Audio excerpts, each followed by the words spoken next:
We go with the clear backpack? Not at the moment, not at the moment. Yes. Hi, my one question to you is, I understand in regard to bringing firearms and items that are not safe for the kids, but what if you're the parent that went out and spent the extra money and got their kid that ballistic backpack? What good is that backpack now doing in the locker? How often are you going to be revisiting this subject? Because it is a hot spot beyond belief for all of the kids. We're talking elementary now going into the high school. What do I do then? What do I do since I'm the parent that knows that hopefully nothing ever happens and I have wasted my money? But what about the kid that has already threatened this school? And granted, I know things get blown up on social media, I get that. But that kid's already made that, that threat. And you're 2 weeks, 3 weeks into school? What do I tell my kid? I got 2 kids in this school. I don't want to make any more. I like them the way they are. I want to keep them safe. But are you going to jump in front of that kid with that gun? Look, I would love for you to do it, but honestly, I don't know if any parent, other than a parent, is going to do that to save their kid. What do I do with that $80, $100 backpack that I've just bought? And I understand as a parent of 3 kids myself in school, I understand the concern. Trust me, our first priority is student safety. And we're trying to... So is my priority to Yes, take it care is. of my kids. Yes, it is. And as you come full circle with the security that you put in place, I haven't gotten anything in the, you mentioned the upgraded security with the state police going around more often. Why hasn't that been shared with parents? Well, Sometimes just for the reason of keeping More it safe. safe. A lot of times, a lot of things aren't disclosed intentionally. we But actually the have... school we're is very required- reactive, not proactive. That's what it seems like. And like I said, I commend these kids for giving options. But you as a school board, seriously better consider all of these kids, their suggestions. Just some of the things that you could actually see. I mean, we have completely revamped our camera system. We upgraded, we added cameras on all campuses. You can see the security film on the doors when you walk in. From a logistics standpoint, the way we enter and egress from the buildings, the additional security, the collaboration with the state police, we've done security drills with emergency management, local authorities. We're continuing to do that as we move along. But does everybody know that you've done those steps? No. Because I don't know any of that. Well, The last well, safety was we put out dismissed there. students at the end of last year for the big safety drill. I mean, that was part of the Act 80 day, was to train staff in that. And we do the drills with the students as well, and we have drills planned throughout the year. A lot of this stuff, I had to do this in executive session. It's supposed to be private with the school board. But there are some things, again, that you could see visually out there, some signage things. Some of it is for safety precautions. I get that, We don't divulge plans. Right. Okay? Yes. I think, though, that by banning the backpacks, you're giving people a false sense of security, because, like he had mentioned before, a metal detector is a much better option, because you take the backpacks away during classes, but the stuff is still getting into the school. A metal detector stops it before it gets into school. You're correct about the metal detectors. The problem with the metal detectors is the logistics of it, getting students into the building in a timely fashion. I mean, you have to report to an airport 2 hours in advance in order to get through security. And how do we do that with 700 kids on a daily basis? Other schools are I'm doing sorry, it. that just on this campus I know, alone. but there's other schools that are larger that are doing it, because we came from another school district But that does it. there's also the personnel, the added personnel that goes along with it. Like, there's other expenses that go along with it. From the equipment itself is very expensive. Now, we're not discounting any of it.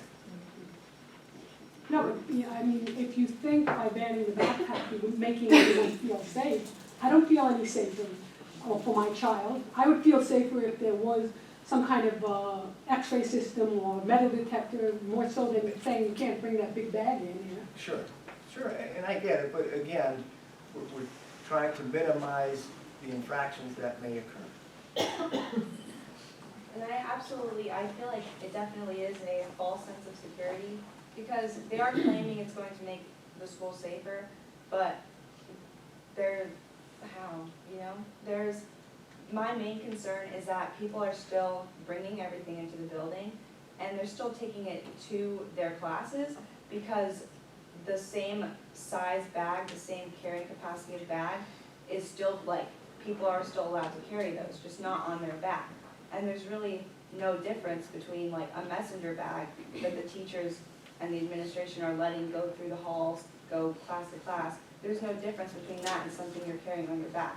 Because I know you said like the contents, like with the gym bag, are different, but I know, They could put something in the grades. and I know countless people who carry their books in a messenger bag, and they're like, oh, well, it's not a backpack, so it's not affected by the ban. So is that going to change? Are those still going to be allowed? Because it's not, it doesn't, That those students will have to be addressed individually as they present themselves. so is Those that a situations, so- concern with larger bags? Yes, Mr. Gorski, you already have to confiscate several, correct? So, again, this is not perfect. This is not something that is set in stone forever and ever. But we need to give this some time, again, so we can look at what has taken place over the course of,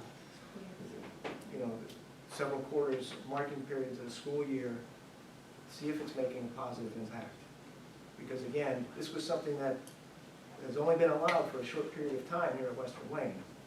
And now that it's not, we're going back to the way it was. I understand it's uncomfortable, but we just ask for your patience during the process. And again, thank you, because you have hands. I just want to say something, this, when the email first went out, that's the first week that I heard about this, speaking for myself, and I know since then, 3 or 4 of us here have talked in depth about it, and in fact, I was expecting about another 500 people here tonight because of it, seriously. So, just so you understand that we have talked somewhat, as far as Dr. Barrett, and I know Bernice and I have, and a few of us, and just leave it at that. And I'll be honest with you, at first I didn't think it was that much of a big deal. And then my family's here, and I thought, that'll go over. But it didn't go, and it will keep going on, and it's going on. And I think to what Dr. Barrett said, I really have to think about this, and if somebody, if they were to give the backpack back now, and something happened, then what would happen? So I thought that the other day. And then I'm thinking, okay, well then, it's what you said, why do all these backpacks, all the cash that was spent? That's an easy solution, send them back, but that's not the point, I get that, I wouldn't, I'm not making light of that, but, I just don't, I think it's a big issue, I don't want you to think that it's not, and that's why I'm speaking to this right now.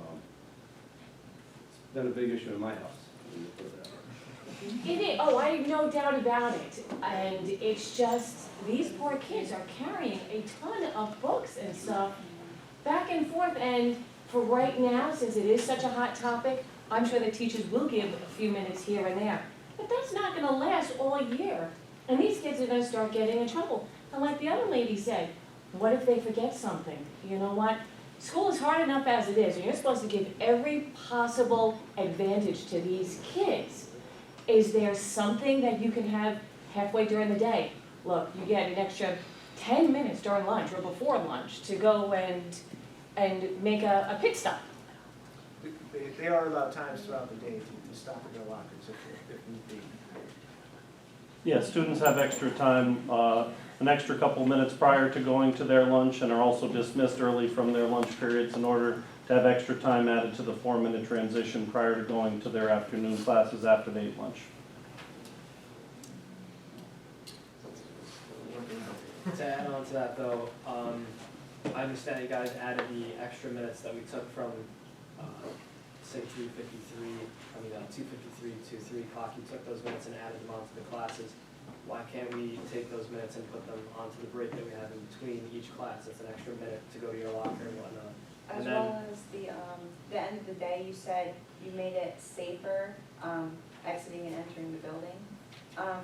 If anything, I believe the dismissing both the middle and high school made it less safe, because in the event of an active shooter, that's more people in one spot. I was more speaking to like traffic patterns and things of that nature as well. The schedule changes. But to follow on to that, I have one more point, and that if the statistics are a great thing, but if the statistics should support that there's been a decrease in incidents, who's to say that's not because the students are learning from the infractions, learning from the issues, and simply just not bringing them in anymore in general? Why, how can you pinpoint that on banning backpacks? Well, is it a direct correlation? Maybe not. But if we see that data, right, when we gather that data, there is some correlation there, potentially. We don't know. We don't know. Again, this is something that we need to analyze throughout the course of the year and beyond. And then the last thing I have is that even if we were to remove all bags, messenger bags, whatnot, students in, say, bands, they can still bring these big instrument boxes. You can fit pretty large weapons in those boxes. What do you do about that? Well, the instruments are supposed to be in an isolated area throughout the course of the day until they get to their band class or lesson. It's similar to the athletic bags that you can put in the lockers in the gym. This one. My name is Victoria Barcarola. I have two children. I have two children in the school, one in middle school, one in high school. I have my pros and my cons. My pro is that I'm loving that they don't have to, they can't carry the backpacks around school because it's wider than my children are. The backpacks are so heavy. She walks around like this all the time. And she said to me, yeah, I guess I can go to my locker more if I don't have a thing. So I've been saying that for years, please don't load that backpack. That's why I like it, but that has nothing to do with this rule. That's first. Gary and Hudson, you guys are awesome. You gave great presentation. I agree. I know guns or whatnot can be put anywhere. I mean, you could fit one behind your phone in your pocket and nobody would know. I probably shouldn't say that out loud. And it's new. This is all new and you guys don't like it, so that's why you're so very upset about it. But recommendations have been said about clear backpacks, clear bags. Personally, I would like to see that because Joe Schmo can come in and just stick something in his backpack, throw it in the locker, and then put it in his pocket, as they were saying. Clear backpacks, clear bags, clear anything. And you're not telling them they have to buy a clear backpack. It's their option. You don't have to buy backpacks in general. That's your parents or your option to go purchase one. Just like you said, no backpacks, but girls can carry small bags. Not saying go out and go get the small bags. It is your option if they want to. And I would stress, I would love to see clear backpacks. This way when they come in, you can see if it's there, if it's it, and they can carry it around. If it's clear, they can carry it around. Because I'm not thrilled. I think of it all the time with these kids walking from the outside to the locker. What can be in there? I understand what they're saying. I'm not trying to get the backpacks back at all. But clear, I have absolutely no problem with the kids walking around with the clear backpack. Plus, they're not, now they're not going to be hunched with their arms. One thing I would like to just say is we're just asking for your patience, and we're going to support our administration, and we're going to move forward. And if you folks could just be patient with us, we are going to try to work out the kinks, and then we'll just readdress it. But I do appreciate your comments and your concerns, and you did a great job. So thank you for coming forward. So when will this be readdressed? We're going to give it some time, and I don't know if that's the year, I don't know. But we are asking for your patience.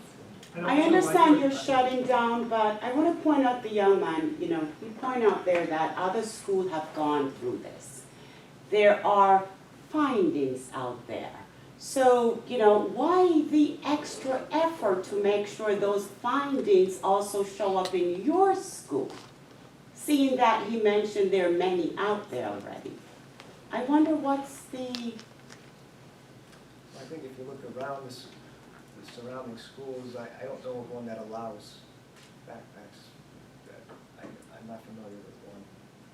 But from a talking actual conformity, research, you want your school to be as others do. I'm just trying to understand. We're not saying that, but I know you're saying more from a research-based perspective. But, going to review all of that as well when we gather our data as we use it. Yes, last one. I just wanted, I'm listening to everybody, everybody's discussing the problem, we all know what the problem is. We all know that the ultimate goal is safety of the kids, of everybody in this building.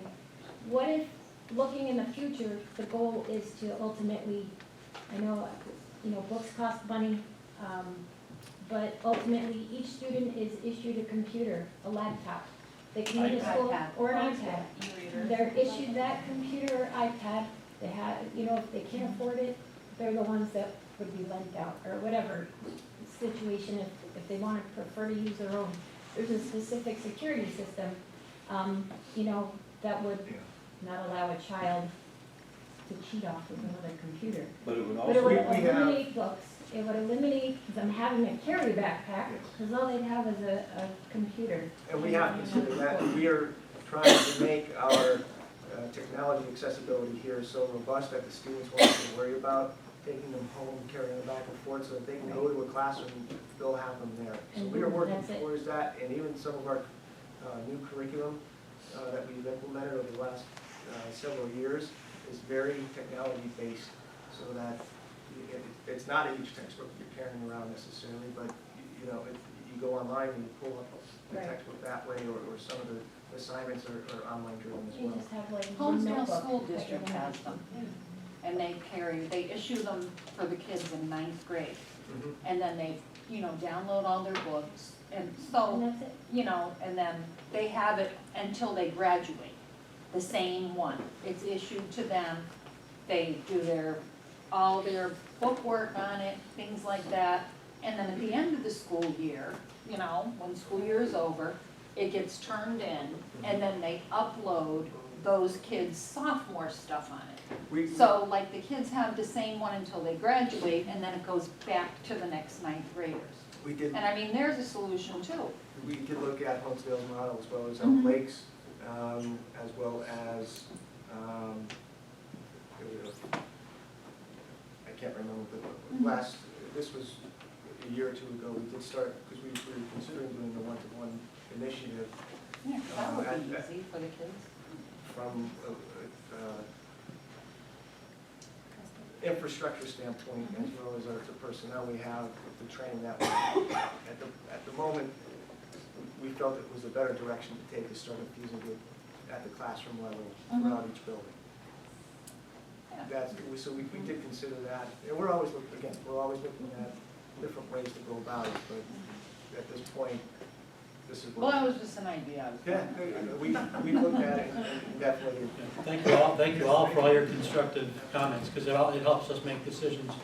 But we're always erring on the side of caution, always looking for health, safety, and welfare of all of you, of our children, and of all of you. So we'll always weigh that, and we will always support we will generally support the administration in whatever decisions they think are necessary to make that happen. Thank you. Thank you. Gary, and I didn't catch the other young lady your name. Hudson. Okay. Thank you for putting your thoughts in writing. They certainly is a good way to allow a person to have time to look at it. So I'm going to certainly read your detail, your arguments, and go from there. And as I said, we'll support the administration, but as Dr. Barrett said, it's not in stone at this point, and maybe consideration will be given to other ways of doing it. So thank you. It's good to hear directly from our students. It's a great thing. Thank you for having me. And guys, seriously, at any point, please don't be afraid to come and talk to us.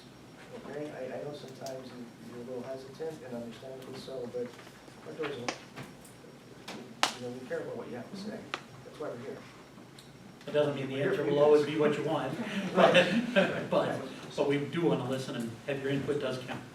Thank you. Okay, so we will move on to number 11 is the enrollment there. And Mr. Hershey, we are on number 12. Yes, we were planning to do a consent block as we've done in the past.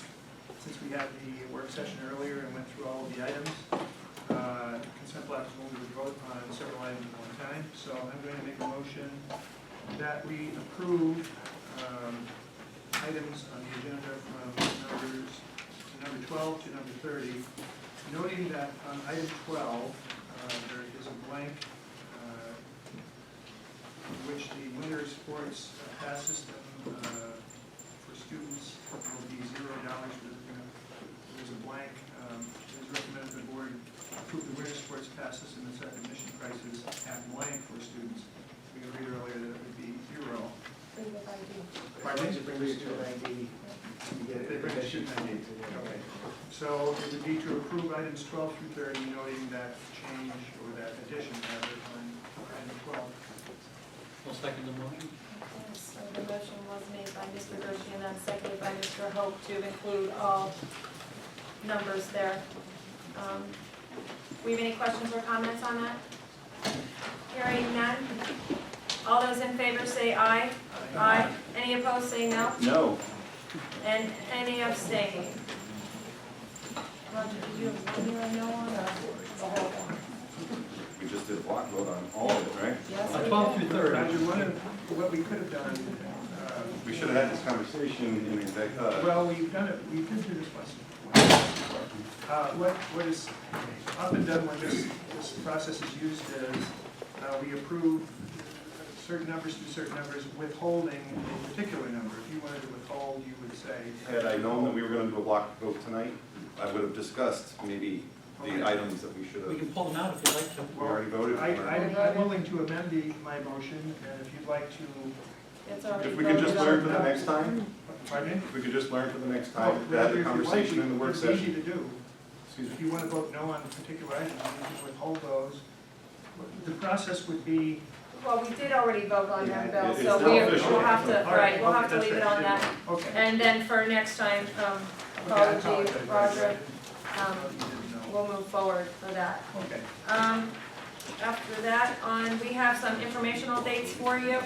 We also have a student interns from Marywood, Anthony Gugino, student trainer first semester, Troy Olashki is a trainer, and then Nathan Nickner, physical education. So we have a list there from October 21st to November 22nd. We also have Randy Wolf in the middle school with Thomas Kraus.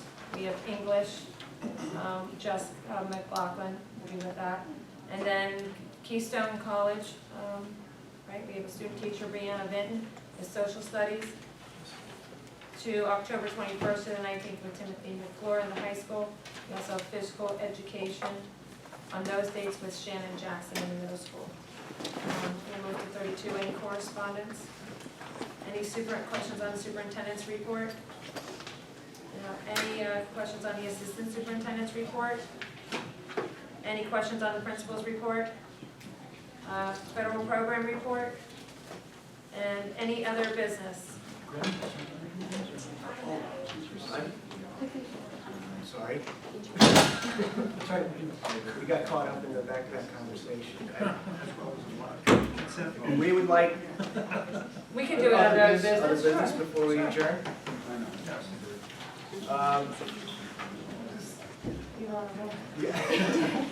Mr. Dudley, would you like to introduce representation from Grimm in your Yes, I'd like to introduce Brett Branning.